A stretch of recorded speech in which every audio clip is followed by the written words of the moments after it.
Assalamu alaikum. This video is about soil water and the types of soil water and different types of soil water constants. सबसे पहले what is soil water? Soil water से मुराद है the water that is present in all of the pore spaces of the soil. एक soil के अंदर जो जितने भी pore spaces हैं उनके अंदर मौजूद पानी को soil water का नाम दिया जाता है. अब soil के अंदर कौन कौन से spaces मौजूद होते हैं? दो तरह के spaces जो हैं वो soil के अंदर पाए जाते हैं.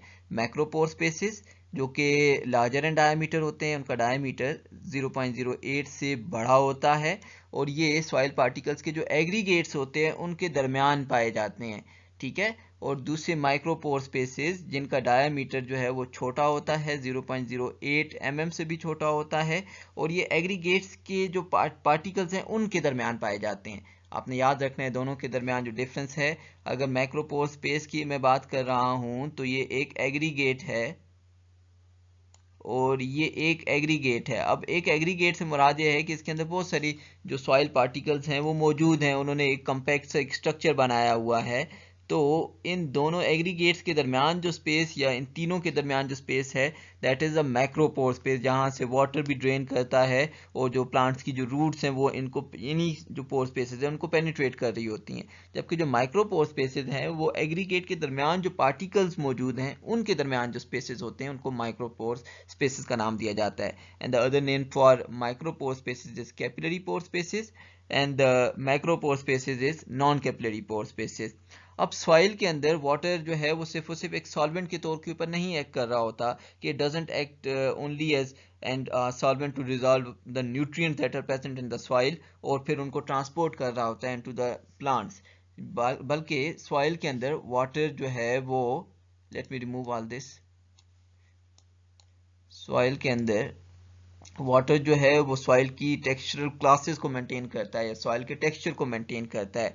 सॉइल टेक्सचर से मुराद ये है कि सॉइल के अंदर जो प्रोपोर्शन ऑफ सैंड, सिल्ट और क्ले, जो तीन डिफरेंट टाइप ऑफ पार्टिकल्स होते हैं सॉइल पार्टिकल्स, उनकी प्रोपोर्शन को मेंटेन करता है और उसके लिहाज से जो डिफरेंट सॉइल की जो टेक्सचरल क्लासेस जहाँ पे 12 इस ट्राइंगुलर स्ट्रक्चर में गिवन है वो बना रहा होता है. ठीक है. और जब वो सॉइल के टेक्सचर को मेंटेन कर रहा होता है तो इससे मुराद ये है कि जो सॉइल पार्टिकल्स की अरेंजमेंट है और उनकी कंपैक्टनेस को सॉइल जो वाटर है वो कंट्रोल कर रहा होता है.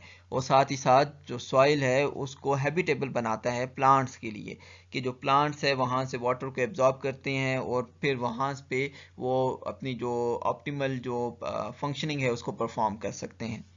मूविंग ऑन कि how does water enter into the soil, तो उसके लिए हम एक टर्म यूज करते हैं. That term is infiltration.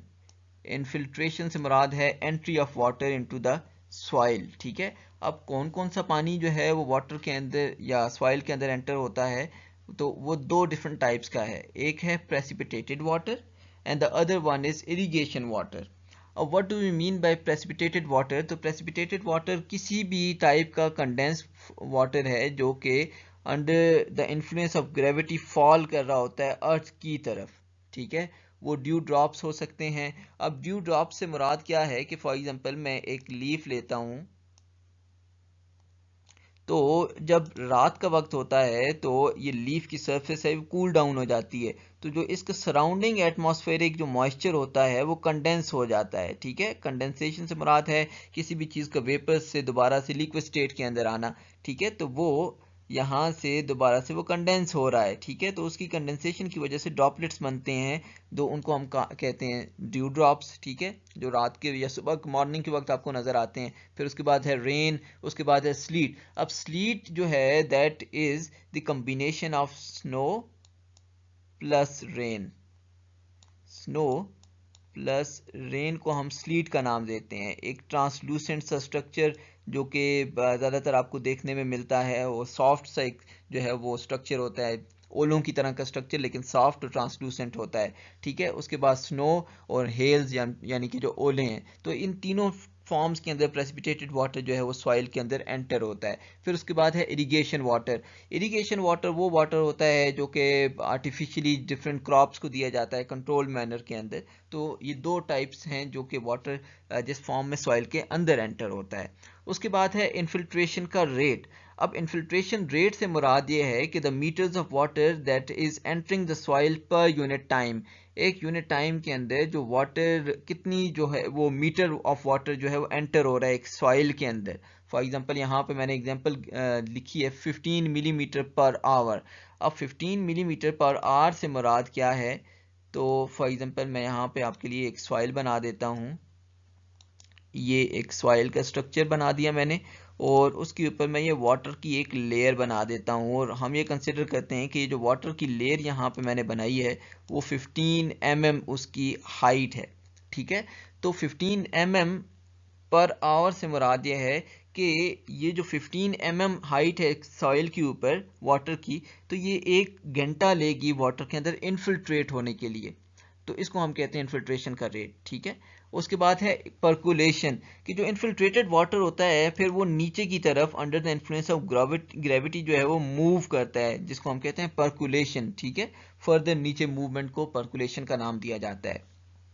Then is soil water types, जो मैंने आपको बताया कि सॉइल वाटर की जो है वो डिफरेंट टाइप्स होती हैं। ठीक है, अगर हम इम्प्रूव्ड क्लासिफिकेशन सिस्टम देखें बियोकिस का, जिसने 1920 के अंदर सॉइल वाटर को क्लासिफाई किया था, तो उसकी बेस के ऊपर we have 5 main types of soil water. The first one is gravitational water. Gravitational water से वो वाटर मुराद है जो कि आपके सॉइल की मैक्रोपोर स्पेसेस के अंदर आफ्टर सेचुरेशन पाया जाता है। ठीक है, excess of water that is present in the macropore spaces after saturation that is termed as gravitational water, क्योंकि ये under the influence of gravity नीचे की तरफ मूव करता है। ठीक है, अब सेचुरेशन से क्या मुराद है, जब आपके जो सॉइल के तमाम जो पोर स्पेसेस हैं वो फिल हो जाते हैं आफ्टर रेनफॉल और इरिगेशन। ठीक है, तो उस वक्त जो पानी मौजूद होता है दैट इज ग्रेविटेशनल वाटर, क्योंकि ये under the influence of gravity move कर सकता है। अब जब ये under the influence of gravity move करके नीचे आपकी जो पेरेंट रॉक, जो इनिशियल रॉक लेवल जहां से सॉइल फॉर्मेशन स्टार्ट हो रही है वहां तक पहुंचता है, तो उसके ऊपर जो वाटर मौजूद होता है that is ground water. We will discuss it later on. तो आपने याद रखना है कि gravitational water under the influence of gravity move कर रहा है, और जब वो नीचे तक पहुंच जाता है, पेरेंट रॉक के लेवल तक पहुंच जाता है, तो then it is termed as ground water. ठीक है, जिसके रिजल्ट में आपका एक वाटर टेबल भी बनता है, वो हम डिस्कस करेंगे। Then is capillary water. अब कैपिलरी वाटर से वो वाटर मुराद है जो कि आपके कैपिलरी पोर स्पेसेस के अंदर मौजूद है। ठीक है, यानी कि आप कह सकते हो माइक्रोपोर स्पेसेस के अंदर वो वाटर मौजूद जो कि सरफेस टेंशन की वजह से वहाँ पे जो हेल्ड हुआ है। ठीक है, उसको हम कहते हैं कैपिलरी वाटर। और ये कब होता है, जब ग्रेविटेशनल वाटर जो है वो ड्रेन हो जाता है, तो सिर्फ और सिर्फ जो माइक्रोपोर स्पेसेस है वहाँ पे पानी पाया जाता है। ठीक है, उसके बाद है हाइग्रोस्कोपिक वाटर। अब हाइग्रोस्कोपिक वाटर वो वाटर होता है जो कि आपके सॉइल पार्टिकल्स ने टाइटली होल्ड किया हुआ होता है। ठीक है, और it is not available to the plants. Gravitational water भी अवेलेबल नहीं होता प्लांट्स को, सिर्फ कैपिलरी वाटर जो है वो अवेलेबल होता है। ठीक है, हाइग्रोस्कोपिक वाटर जो है वो सॉइल पार्टिकल्स के अराउंड एक लेयर, थिन सी लेयर, ठीक है, या सॉइल के जो वेपर्स फॉर्म में वाटर मौजूद होगा जो कि अनअवेलेबल है प्लांट्स के लिए। फिर है कंबाइंड वाटर। कंबाइंड वाटर से आप कह सकते हो कि ये केमिकल कंपाउंड्स के साथ जो वाटर अटैच्ड होता है हाइड्रेटेड मॉलिक्यूल्स की फॉर्म में, उसको हम कहते हैं chemically combined water. Then is water vapours, वो जो सॉइल के एटमॉस्फेयर के अंदर जो मॉइस्चर की फॉर्म में या वाटर वेपर्स की फॉर्म में वाटर है, उसको हम वाटर वेपर्स का नाम देते हैं। तो ये यहाँ पे मैंने आपके सामने एक डायग्राम रिप्रेजेंट की है। तो gravitational water under the influence of gravity नीचे की तरफ मूव कर रहा है। ठीक है, तो ये रूट जोन से ड्रेन आउट हो जाता है। फिर कैपिलरी वाटर आता है कि ग्रेविटेशनल वाटर चला गया, माइक्रोपोर स्पेसेस जो हैं वो एयर फिल्ड हो गई हैं, माइक्रोपोर स्पेसेस के अंदर आपका वाटर मौजूद है, तो this is the water that is available to the plants. और फिर हम बात कर लेते हैं जी थर्ड, जो हाइग्रोस्कोपिक वाटर है, कि सॉइल पार्टिकल्स के दरमियान की साइड पे जो वाटर है वो एडेयर हो गया है, और इतना एडेयर हो गया है कि टाइटली जो है वो बाउंड हो गया है, अब ये भी प्लांट्स के लिए अवेलेबल नहीं है। फिर ये दो बातें हैं, एक विल्टिंग पॉइंट और फील्ड कैपेसिटी, जिसको हम लेटर ऑन डिस्कस करते हैं। देन इज जी ग्रेविटेशनल वाटर। सबसे पहले हम बात करते हैं इंडिविजुअली ग्रेविटेशनल वाटर के बारे में। तो जब भी रेन होती है, या फिर जिसको हम सेचुरेशन कहते हैं, कि आपके पास जब भी रेनफॉल होती है या फिर इरिगेशन के बाद जो वाटर है वो तमाम के तमाम पोर स्पेसेस को ऑक्यूपाई कर लेता है, whether they are macro pore spaces और द माइक्रो पोर स्पेसेस, ठीक है।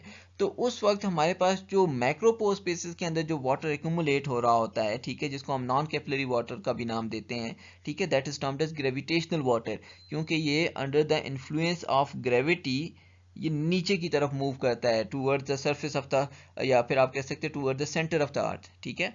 और ये वो वाटर है जो कि जब रेनफॉल सीजेशन हो जाती है, रेनफॉल जो स्टॉप हो जाता है, तो ये 1 या 2 दिन के अंदर जो है वो ग्राउंड वाटर की तरफ जो है वो चला जाता है, ठीक है। अब इसकी इंपॉर्टेंस क्या है, तो ये प्लांट्स की ग्रोथ के लिए ऑफ लिटिल यूज है कि ये कुछ कंडीशन में अवेलेबल होता है और कुछ में नहीं अवेलेबल होता है, जिसमें हम डिस्कस करते हैं, ठीक है। तो ये प्लांट्स जो है वो प्लांट्स के लिए एक लिटिल यूज़ के लिए का होता है, क्योंकि ये सॉइल के अंदर ज़्यादातर रहता नहीं है, क्योंकि under the influence of gravity ये नीचे मूव कर रहा होता है, ठीक है। और कुछ सॉइल्स ऐसी होती हैं जिनके अंदर पर्कुलेशन थोड़ा सा टाइम लेती है, जो डाउनवर्ड मूवमेंट ऑफ वाटर है वो कुछ थोड़ा सा टाइम कंज्यूमिंग होती है, तो उसमें जो प्लांट्स की रूट्स हैं इस वाटर को थोड़ा बहुत एब्जॉर्ब कर सकती हैं, ठीक है, या फिर ये एवेपोरेट हो सकता है। तो उस केस में हम इसको कहते हैं कि this is physiologically available but physically unavailable to plants, कि जनरली जो है this is the water that is unavailable to the plants because of the physical force of gravity, लेकिन जो स्लो ग्रेविटी या स्लो पर्कुलेशन की वजह से it becomes available to the plant, तो physiologically available but physically this is unavailable to the plants. तो यहाँ पे मैंने ये डायग्राम में आपने ज़रा देखना है कि ये क्या हो रहा है यहाँ पर। Late me remove all this challenge. तो यहाँ पे जब आप देख सकते हो कि ये फुली जो है वो वाटर सेचुरेटेड है, ठीक है, और जब ये ड्रेन कर रहा है ड्यू टू द ग्रेविटी, लेकिन आपने ये समझना है कि this is the water that is unavailable for the plants, ठीक है, ये अनअवेलेबल है। इसमें जो डिफरेंट टर्म्स है वो आगे हम देखते जाते हैं जो यहाँ पे मेंशन हुई हैं। उसके बाद है जी ग्रेविटेशनल वाटर का फेट क्या होता है। तो कुछ ऐसी सॉइल्स होती हैं जिनमें हमारे पास कम्पैक्ट सब सॉइल्स मौजूद होती हैं, या फिर जो टॉप सॉइल है वो कम्पैक्ट होती है, जिस तरह से प्लो पेन्स हैं। जब भी आप प्लोइंग करते हो या टिलेज वगैरह के प्रोसेसेस होते हैं तो उसमें जो सॉइल की जो सब सरफेस एक होराइजन होता है वो कम्पैक्टली जो है वो अरेंज हो जाता है, उसके अंदर कम्पैक्टनेस आ जाती है या बल्क डेंसिटी उसकी ज़्यादा हो जाती है। कुछ ऐसे जैसे मैं आपको यहाँ पे रिप्रेजेंट करूँ कि एक टॉप सरफेस में बनाऊं, फिर एक मैं सब सरफेस बना रहा हूं और ये कम्प्लेक्टली अरेंज हो गई है, ठीक है। उसके बाद फिर हम एक नीचे और सब सरफेस बना दें और उसमें भी कुछ इस तरह से डेंसिटी ज़्यादा ना हो और ये ऊपर भी डेंसिटी ज़्यादा ना हो। तो अब क्या होगा इस सॉइल के अंदर, जिसको हम प्लो पेन्स का नाम देते हैं, कि जो सब सॉइल सरफेस है वो कम्पैक्टली अरेंज है या कम्पैक्ट है, तो उसमें जो वाटर होता है वो फ्रीली नीचे की तरफ मूव नहीं कर पाता, ठीक है। तो वाटर जो है इस तरह की सॉइल जो है वो सेचुरेटेड रहती हैं ज़्यादा पीरियड के लिए, ठीक है। उसके अलावा एक और सॉइल है जिसको हम क्रस्ट का नाम देते हैं, कि जो आपकी टॉप सॉइल है वहाँ पे कुछ क्रस्ट से बन जाते हैं, इस तरह के क्रस्ट बन जाते हैं टॉप सॉइल में। तो इस तरह की जो सॉइल्स होती हैं वो वाटर लॉग रहती हैं या सेचुरेटेड रहती हैं, तो उनमें पर्कुलेशन स्लो होती है, तो प्लांट्स इस पानी को यूटिलाइज कर सकते हैं, ठीक है। और उस केस में हम इस पानी को नाम देते हैं सुपरफ्लस वाटर, क्योंकि ये टेम्पररी वाटर होता है। Superfluous water that is the temporary water, gravitational water लेकिन टेम्पररी वाटर, ठीक है। उसके बाद है जी ग्राउंड वाटर। अब ग्राउंड वाटर से मुराद है वो वाटर जब ग्रेविटेशनल वाटर जो है वो नीचे पर्कुलेट करते करते हुए पेरेंट रॉक के लेवल तक पहुंच गया, तो उसको हम कहते हैं ग्राउंड वाटर। उसको हम क्या नाम देते हैं, ग्राउंड वाटर, ठीक है। जिस तरह से यहाँ पे मैंने आपके सामने डिपिक्ट किया है कि आपके पास ऊपर जो है वो अनसेचुरेटेड जोन है, एक ऐसी जोन जहाँ पे वाटर ज़्यादा मौजूद नहीं है, तो सॉइल के दरमियान एयर भी मौजूद है, ठीक है। जिस तरह से यहाँ पे गिवन है कि ये जो एयर है, जो वाइट से एक पैच नज़र आ रहा होगा आपको, वाटर और एयर दोनों मौजूद हैं, ठीक है। यहाँ पर भी इस तरह से। फिर हमारे पास एक ये जो डॉटेड लाइन ब्लू नज़र आ रही होगी आपको, this is the water table, जो कि आपकी सेचुरेटेड जोन, जो कि नीचे पानी से भरी हुई जोन है, ये ग्राउंड वाटर वाली जोन है, उसका अपर सरफेस है, ठीक है। और उससे नीचे हमारे पास है सेचुरेटेड जोन या फिर ग्राउंड वाटर, ठीक है। और यहाँ पर नीचे आप कह सकते हो कि आपके जितने भी जो पोर स्पेसेस हैं जो रॉक्स के दरमियान मौजूद हैं या ग्रेवल के दरमियान जो उनकी क्रेविसेस हैं या स्पेसेस मौजूद हैं, सारे के सारे वाटर फिल्ड होते हैं ग्राउंड वाटर के केस में, और उससे नीचे जो है वो आप के पास ये जिसको मैं रेड से रिप्रेजेंट कर रहा हूँ, ये पेरेंट रॉक होगी जी। सारी की सारी जो है ये पेरेंट रॉक का लेवल आ जाएगा। तो यहाँ तक आई होप कि आपको ये समझ आ गया होगा। अब इसका फेट क्या होता है ग्रेविटेशनल वाटर का। तो ग्रेविटेशनल वाटर जो है और जो आपका ग्राउंड वाटर है, ये दोनों इकोलॉजिकली इंपॉर्टेंट होते हैं in the leaching of the nutrients. जो न्यूट्रिएंट्स लीच डाउन कर रहे होते हैं, जिस तरह से एसिड्स हैं, बेसिस हैं, आयंस हैं, या ऑर्गेनिक या इनऑर्गेनिक कोलाइड्स हैं सॉइल के अंदर, तो उनको एक सब सरफेस या आप कह सकते हो टॉप सॉइल से नीचे जो सॉइल लेयर्स हैं वहां तक लेके जाने का काम कर रहे होते हैं ग्रेविटेशनल वाटर और ग्राउंड वाटर। उसके बाद है जी कैपिलरी वाटर। तो कैपिलरी वाटर वो वाटर है that is present in the capillary pore spaces या माइक्रो पोर स्पेसेस, और this is the water that is held by capillary forces. For example surface tension की जो फोर्स है, या जो वाटर के दरमियान जो अट्रैक्टिव फोर्स या जो एडेजन कोहेजन की जो फोर्सेज हैं हाइड्रोजन बॉन्डिंग की वजह से, उसकी वजह से वो वाटर जो कि सॉइल के माइक्रो पोर स्पेसेस के अंदर मौजूद होता है, ठीक है, after the gravitational water and ground water has been drained off, तो उसको हम कहते हैं कैपिलरी वाटर। ठीक है, और इसका स्टेटस क्या है कि ये सरफेस टेंशन की वजह से जो है वो एक थिन सी लेयर बना रहा होता है सॉइल पार्टिकल्स की सरफेस के ऊपर। ठीक है, और जो आपके जो पोर स्पेसेस होते हैं उनके अंदर वाटर बॉडीज बना देता है। ठीक है, जो कि रेडिली अवेलेबल होते हैं प्लांट्स के लिए। आपने ये भी याद रखना है कि ये वो वाटर है सिर्फ और सिर्फ इसका एक पार्ट, फुली जो है वो कैपिलरी वाटर भी अवेलेबल नहीं होता। कैपिलरी वाटर का एक स्मॉल सब जो पोर्शन है वो अवेलेबल होता है प्लांट्स के लिए, क्योंकि जो आपकी जो वॉल्स के फॉर एग्जांपल ये एक सॉइल पार्टिकल मैं बना दूं, तो कैपिलरी वाटर तो सारी पोर स्पेसेस के दरमियान होगा, लेकिन वो वाला वाटर जो कि बिल्कुल एडजेसेंट है सॉइल पार्टिकल के, तो वो जो है वो टाइटली बाउंड होता है। ठीक है, तो that is not available to the plants. तो सिर्फ और सिर्फ जो इससे ऊपर वाटर होगा that would be available for the plants. ठीक है, और ये सॉइल के अंदर ज़्यादा देर तक रहता है और अपने अंदर न्यूट्रिएंट्स को भी एब्जॉर्ब करता है, और जितना ज़्यादा ह्यूमस या ऑर्गेनिक कंटेंट होगा सॉइल के अंदर, उतना ही ज़्यादा कैपिलरी वाटर भी सॉइल के अंदर मौजूद होगा जी। यहाँ पे आप देख सकते हैं, जैसा मैंने पहले भी यही डायग्राम डिस्कस की थी कि सॉइल पार्टिकल्स के अराउंड जो पानी मौजूद है दैट इज कैपिलरी वाटर, और ये रेडिली अवेलेबल होता है प्लांट्स के लिए कि वो उसको एब्जॉर्ब कर सकते हैं जी। Then is hygroscopic water.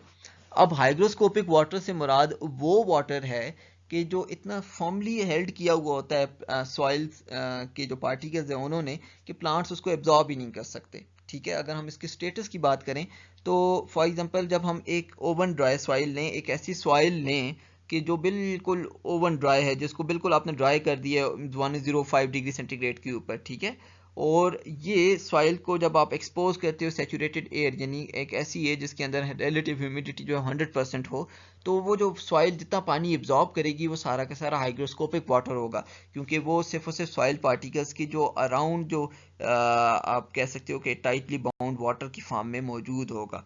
ठीक है, उसको हम कहते हैं हाइग्रोस्कोपिक वाटर, और इसकी इंपॉर्टेंस जो है वो प्लांट्स के लिए यही है कि प्लांट्स इस वाटर को एब्जॉर्ब नहीं कर सकते। उसके बाद हैं जो दो डिफरेंट टाइप्स और हैं, एक है कंबाइंड वाटर। वो वाटर जिसको हम केमिकली कंबाइंड वाटर का भी नाम दे सकते हैं।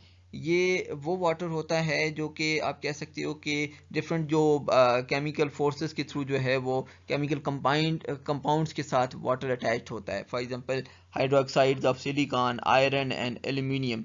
जिस तरह से हम कह सकते हैं कि जी एल्यूमिनियम के साथ ओ H3 की फॉर्म में, उसके अलावा iron oxide Fe2O3 dot XH2O, different types of water molecules, या उनका नंबर जो है वो वेल डिफाइंड नहीं है। ठीक है, तो H2O आप कह सकते हो, या सिलिकॉन के ऑक्साइड्स की फॉर्म में, हाइड्रेटेड ऑक्साइड्स की फॉर्म में पाया जाता है, और इसकी कोई इकोलॉजिकल सिग्निफिकेंस जो है वो प्लांट्स के लिए नहीं है।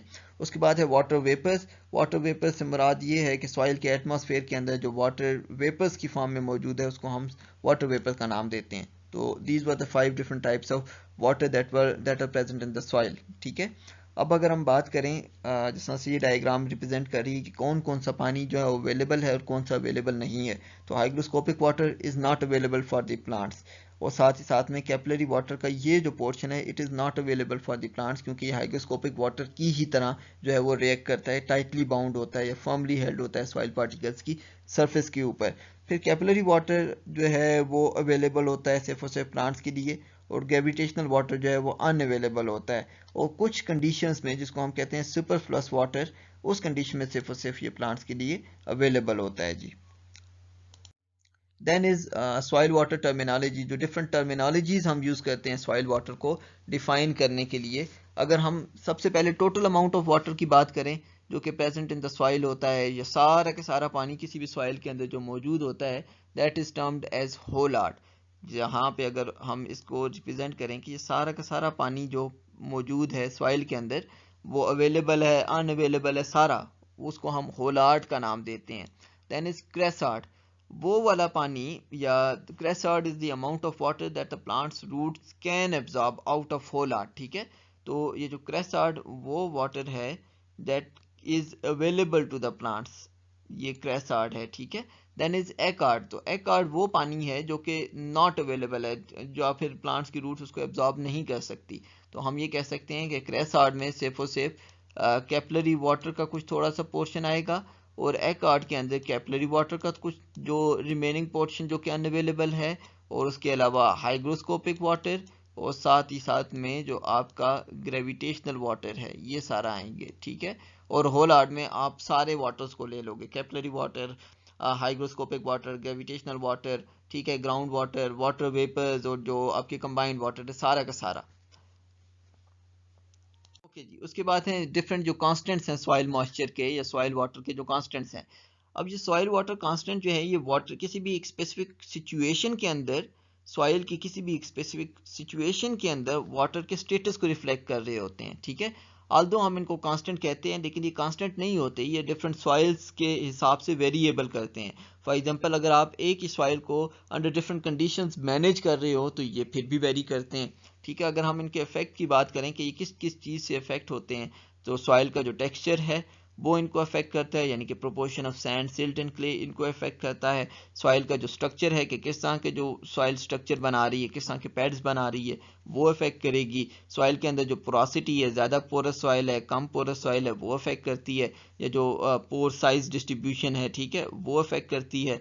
उसके अलावा ऑर्गेनिक और इनऑर्गेनिक कोलाइड्स भी अफेक्ट करते हैं इनको, और स्लोप भी इफेक्ट करती है। और जैसा मैंने मैनेजमेंट की बात की कि किस तरह से आप जो है वो सॉइल को प्रिपेयर कर रहे हो फॉर कल्टीवेशन, ठीक है, जिसको टिलेज का नाम देते हैं, उसके थ्रू जो है ये इफेक्ट करता है उसको, सॉइल के जो मॉइस्चर कांस्टेंट्स हैं, ड्रेनेज इफेक्ट करती है, मल्चिंग इफेक्ट करती है कि आप किस तरह से सॉइल की जो है वो उसके ऊपर जो ऑर्गेनिक कंटेंट है उसको लेयरिंग कर रहे हो। ठीक है, उसके अलावा इरिगेशन की जो प्रैक्टिसेस हैं वो भी इनके कांस्टेंट्स को अफेक्ट करती हैं। And we will discuss 4 of these: field capacity, permanent wilting point, hygroscopic coefficient and plant water available capacity.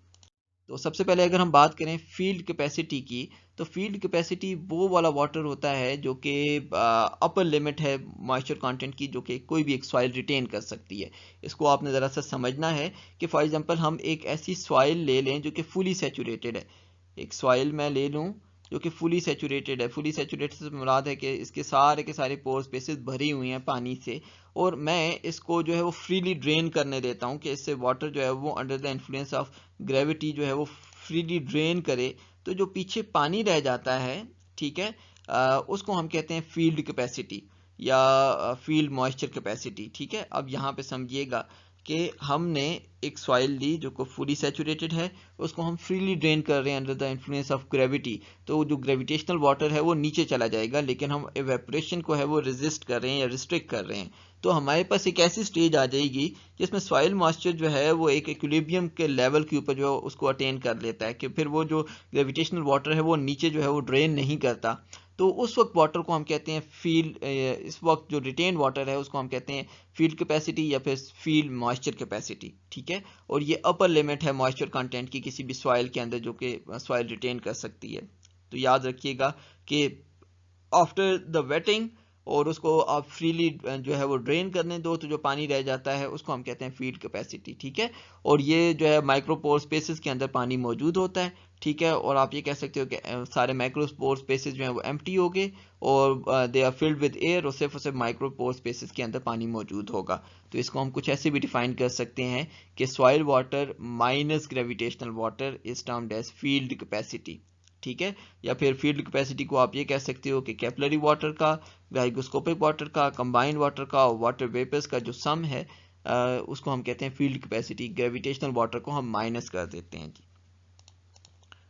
तो इसके लिए हम ये डायग्राम भी देख लेते हैं कि सैचुरेशन, ठीक है, कि सारे के सारे पोर स्पेसेस फिल्ड विद वाटर हुए हुए हैं यहाँ पे, और फील्ड कैपेसिटी कि हमारे पास जो लार्जर पोर्स हैं उनमें से वाटर जो है ग्रेविटेशनल वाटर ड्रेन आउट हो गया है। ओके जी। देन इज डिफरेंट जो सॉइल्स की जो फील्ड कैपेसिटी होती है वो क्या होती है। हमें पता है कि सॉइल जो है वो हेट्रोजेनस मिक्सचर्स होते हैं, उनके अंदर बहुत सारे डिफरेंट कंपाउंड्स होते हैं, ठीक है, और उसी के बेस के ऊपर जो बहुत सारी सॉइल जो नेचुरली अकरिंग सॉइल्स हैं वो कभी फील्ड कैपेसिटी को जो है वो अटेन नहीं कर पाती, कुछ वेल डिफाइंड फील्ड कैपेसिटी नहीं होती, ठीक है, क्योंकि वो ज़्यादातर जो सॉइल्स हैं वो ड्रेन करती रहती हैं over longer period of time, तो फील्ड कैपेसिटी को वो अटेन ही नहीं कर पाती, ठीक है। लेकिन फिर भी अगर हम यहाँ पे उसको रिलेट करना चाहें फील्ड कैपेसिटी को, ठीक है, तो आपने ये याद रखना है कि जितनी जो फाइनर सॉइल होगी, फाइन टेक्सचर्ड सॉइल होगी, तो उतना ही जो उसकी फील्ड कैपेसिटी वो ज़्यादा होगी। फॉर एग्जांपल क्लेई सॉइल है जो कि फाइन टेक्सचर्ड सॉइल होती है, तो उसकी फील्ड कैपेसिटी जो है वो ज़्यादा है, और जितनी कोर्स फाइल होगी या कोर्स टेक्सचर्ड फाइल होगी, यानी जैसा सैंडी सॉइल है जिसके अंदर ज़्यादा पोर स्पेसेस होते हैं, तो उसकी फील्ड कैपेसिटी भी उतनी ही कम होती है जी, जिस तरह से यहाँ पे डिपिक्ट किया गया है। तो ये याद रखिएगा आप लोग। Then is permanent wilting percentage, ठीक है, या विल्टिंग कोफिशिएंट। तो परमानेंट विल्टिंग परसेंटेज से मुराद वो सॉइल का जो मॉइस्चर कंटेंट है कि वो सॉइल के होते हुए भी प्लांट्स के अंदर विल्टिंग स्टार्ट हो जाए। याद रखिएगा कि it is the amount of water that is present in the soil जब आपके पास परमानेंट विल्टिंग प्लांट्स के अंदर होना स्टार्ट हो जाए, ठीक है। तो कुछ यूं होता है कि अगर आप फॉर एग्जांपल सेचुरेशन कर दो सॉइल की और वो ड्रेन करने लग जाए तो फील्ड कैपेसिटी भी आ जाएगा, और फील्ड कैपेसिटी पे जो वाटर जो है वो प्लांट्स अब एब्जॉर्ब किए जा रहे हैं, या एक तो ड्रेन भी हो रहा है, उसके अलावा प्लांट्स की अपटेक भी कर रहे हैं वाटर की, और वेपो ट्रांसपायरेशन भी हो रहा है, तो आपके जो सॉइल का जो वाटर कंटेंट है वो डिक्रीज करता रहता है, और एक ऐसा पॉइंट आता है जब आपके पास वाटर कंटेंट इतना कम हो जाता है, इतना डिक्रीज हो जाता है कि उसकी जो force of retention in the soil है, ठीक है, वो ज्यादा हो जाती है as compare to the suction of the plant roots, ठीक है, कि वो इतना ज्यादा कम्प्लेक्टली जो है वो सॉइल पार्टिकल्स के साथ जो है वो एग्रीगेट, या आप कह सकते हो उनके साथ फर्मली हेल्ड हो जाता है कि जो प्लांट रूट्स हैं उसको सक नहीं कर पाती। तो फिर जो प्लांट रूट्स जब उसको सक नहीं कर पाती तो वो फिर प्लांट्स के लिए अनअवेलेबल हो जाता है, ठीक है, और प्लांट्स के अंदर फिर परमानेंट विल्टिंग आ जाती है लीव्स के अंदर, ठीक है, कि वो अपनी जो टर्जिडिटी है उसको रिटेन नहीं कर पाते इवन दो आप उनको वाटर भी करते रहो, तो इसको हम कहते हैं परमानेंट विल्टिंग। और उस वक्त जो सॉइल मॉइस्चर मौजूद होता है उसको हम परमानेंट विल्टिंग परसेंटेज या परमानेंट विल्टिंग पॉइंट का नाम देते हैं, और ये लोअर लिमिट है जो water available to the plants होता है किसी भी सॉइल के अंदर। तो यहाँ पे आप देख सकते हैं कि हमने उसी तरह से सेचुरेशन की सॉइल की, फिर फील्ड कैपेसिटी पे आए, और फिर प्लांट्स जो है इतना पानी आपने उसको रिमूव कर दिया कि अब प्लांट्स फिर दोबारा से उसको एक्सट्रैक्ट नहीं कर पा रहे, तो उसको हम कहते हैं परमानेंट विल्टिंग पॉइंट। तो जो अगर हम permanent wilting point different soils के लिए लें, ठीक है, तो ये डिफरेंट सॉइल्स और प्लांट्स के हिसाब से वेरी करता है, ठीक है, कुछ के अंदर जो है वो हायर होता है, ठीक है, और कुछ के अंदर ये लोअर होता है। कुछ प्लांट्स जो हैं वो ये प्लांट बेस्ड भी होता है परमानेंट विल्टिंग पॉइंट, कि प्लांट्स जो हैं वो एक सारे जो हैं वो प्लांट्स एक ही सेम जो है वो वाटर कंटेंट के ऊपर विल्ट नहीं करते, कुछ कम के ऊपर कुछ ज़्यादा के ऊपर कर रहे होते हैं। तो उस हिसाब से अगर हम देखें जो क्लेई सॉइल्स होती हैं जिनके अंदर छोटी पोर स्पेसेस होती हैं तो वो ज़्यादा वाटर को रिटेन कर पाती हैं, तो इसी वजह से इनका जो परमानेंट विल्टिंग पॉइंट है वो ज़्यादा होता है, ठीक है, कि ज़्यादा वाटर को रिटेन कर पा रही होती हैं, और वाटर जो है वो फिर वो इजीली अवेलेबल होता है प्लांट्स के लिए। जबकि जो आपकी सैंडी सॉइल्स या लोमी सैंडी सॉइल्स होती हैं तो उनके अंदर जो परमानेंट विल्टिंग पॉइंट है वो लो होता है, क्योंकि लार्जर पोर स्पेसेस होते हैं तो वाटर इजीली नीचे की तरफ ड्रेन कर पाता है जी। ओके, तो देन इज हाइग्रोस्कोपिक कोफिशिएंट। अब हाइग्रोस्कोपिक कोफिशिएंट से मुराद हम वही वाला जो जैसा आपने हाइग्रोस्कोपिक वाटर वाली बात की थी, तो उसी को ज़रा आपने रिलेट करना है इसके साथ। तो this is defined as the water vapour that is absorb by a unit weight of dry soil, ठीक है, when it is placed in a saturated atmosphere या सैचुरेटेड जो एयर है उसके इन कांटेक्ट आती है। तो जितना पानी एब्जॉर्ब करता है वो सॉइल, तो उसको हम कहते हैं हाइग्रोस्कोपिक कोफिशिएंट, ठीक है। या फिर आप इसको कुछ इस तरह से भी ले सकते हो कि वो वाली सॉइल जिसको आपने कम्प्लीटली ड्राई किया हुआ है 105 डिग्री सेंटीग्रेड के ऊपर, और आप उसको जो है वो 100% रिलेटिव ह्यूमिडिटी वाली सॉइल या सॉरी एटमॉस्फेयर के अगेंस्ट जो है एक्सपोज करते हो, तो जितना पानी वो एब्जॉर्ब करती है उसको हम कहते हैं हाइग्रोस्कोपिक कोफिशिएंट, ठीक है। और ये सॉइल पार्टिकल्स के सरफेस के ऊपर जो है वो रिटेन होता है, जो जितने भी जो ऑर्गेनिक और इनऑर्गेनिक कोलाइडल पार्टिकल्स होते हैं उनकी सरफेस के ऊपर जो वाटर रिटेन होता है उसको हम हाइग्रोस्कोपिक कोफिशिएंट से जो है वो रिप्रेजेंट करते हैं। वाटर जो है वो वेपर्स फॉर्म में एग्जिस्ट करता है, ठीक है। और जो आप कह सकते हो कि 31 बार या माइनस 3100 किलो पास्कल्स का जो वाटर पोटेंशियल होता है उसके उसके अगेंस्ट जितना भी जो वाटर मौजूद होगा उसको हम कहते हैं हाइग्रोस्कोपिक कोफिशिएंट। देन इज जी प्लांट वाटर अवेलेबल या फिर प्लांट अवेलेबल वाटर कैपेसिटी, ठीक है। जैसा मैंने आपको बताया कि फील्ड कैपेसिटी जो है वो अपर लिमिट है प्लांट अवेलेबल वाटर की, और जो आपके पास परमानेंट बिल्टिंग पॉइंट है that is the lower limit of the available water to the plants. तो हम ये कह सकते हैं कि प्लांट अवेलेबल वाटर कैपेसिटी किसी भी सॉइल की जो है that is the difference between field capacity and permanent wilting point. तो ये डिफरेंस होता है उन दोनों का। या फिर आप ये कह सकते हो कि किसी भी सॉइल के अंदर -10 से -1500 जो वाटर पोटेंशियल के दरमियान पानी पाया जाता है that is the available water capacity या प्लांट अवेलेबल वाटर कैपेसिटी। और इस वाटर अवेलेबल कैपेसिटी जो 75% है जो सिर्फ और सिर्फ रेडली अवेलेबल होता है प्लांट्स को, तो उसको हम कहते हैं रेडली अवेलेबल वाटर, जो कि हम कुछ यहाँ से इस डायग्राम से भी देख लेते हैं जी। तो यहाँ पे वही पिछली वाली डायग्राम जिसके बारे में मैंने आपको बताया था, इसको हम लेटर ऑन डिस्कस करेंगे। तो सैचुरेशन, फिर वाटर ड्रेन कर रहा है तो अनअवेलेबल टू द प्लांट, फिर फील्ड कैपेसिटी, तो ये वो वाटर है जो कि प्लांट्स के लिए अवेलेबल है, ठीक है।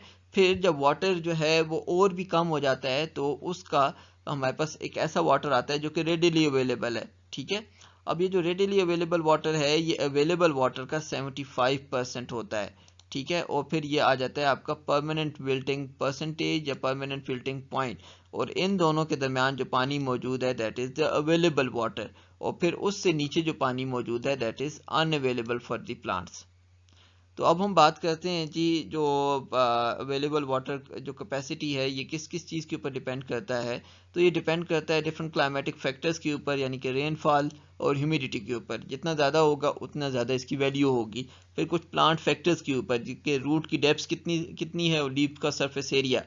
अब जितनी ज़्यादा रूट की डेप्थ होगी उतना ही जो अवेलेबल वाटर कैपेसिटी है वो कम होगी, ठीक है। और जितनी रूट की डेप्थ कम होगी उतनी ही ये अवेलेबल वाटर कैपेसिटी ज़्यादा होगी। और लीफ सरफेस एरिया जितना ज़्यादा होगा, यानी कि जितना बड़ा सरफेस एरिया ज़्यादा होगा तो उतनी ये वैल्यू कम हो जाएगी। क्योंकि ज़्यादा वाटर एवेपोरेट हो रहा है, ठीक है। और कम सरफेस एरिया वाले जो लीव्स होते हैं उनके केस में जो सॉइल में वाटर जो कंटेंट है वो फिर ज़्यादा होगा। उसके अलावा जो सॉइल का टेक्सचर या सॉइल के जो क्लासेस हैं या जो स्ट्रक्चर है वो भी इसको डिटरमिन कर रहा होता है। जैसे सैंडी सॉइल्स हैं उनके अंदर जो है 2.5 से 10% बाय वॉल्यूम जो है वो अवेलेबल वाटर कैपेसिटी होती है। लोमी सॉइल्स के अंदर 10 to 17%, 17.5% होती हैं। सिल्टी लोम्स जो सॉइल्स होती हैं उनके अंदर 15% होती हैं। और जो क्लेई सॉइल्स हैं उनके अंदर सबसे ज़्यादा 17.5 से लेकर 25% तक ये मौजूद होते हैं जी। उसके बाद अगर हम एक जनरल स्केच की बात करें, वही जो मैंने आपको अभी पहले बताया कि सॉइल वाटर और उसकी जो प्लांट ग्रोथ के साथ क्या रिलेशनशिप है। तो अगर आपके पास सेचुरेशन होगी तो वहाँ पे प्लांट्स जो है वो विल्टिंग स्टार्ट हो जाती है, क्योंकि वाटर वेस्ट हो रहा होता है, प्लांट्स के लिए अवेलेबल नहीं होता। फिर आपके पास जब हम वाटर कंटेंट को मज़ीद कम करते हैं, ठीक है, और सेचुरेशन कम हो जाती है, तो प्लांट जो है वो हेल्थी होता है, लेकिन ज़्यादातर पानी जो है वो वेस्ट हो रहा होता है। और फिर जब हम फील्ड कैपेसिटी के ऊपर चले जाते हैं तो प्लांट जो है उसकी हेल्थी ग्रोथ होती है, कोई भी वाटर लॉस नहीं हो रहा होता, ठीक है, और ये वाटर अवेलेबल है। और उससे भी जब हम कम पानी की तरफ जा रहे होते हैं, ठीक है, तो हम चले जाते हैं परमानेंट बिल्टिंग पॉइंट के ऊपर, जहाँ पे जो थोड़ा सा पानी अवेलेबल है सॉइल के अंदर, लेकिन वो प्लांट्स जो है उसको एब्जॉर्ब नहीं कर पाते, तो उनके अंदर बिल्टिंग आ जाती है, ठीक है।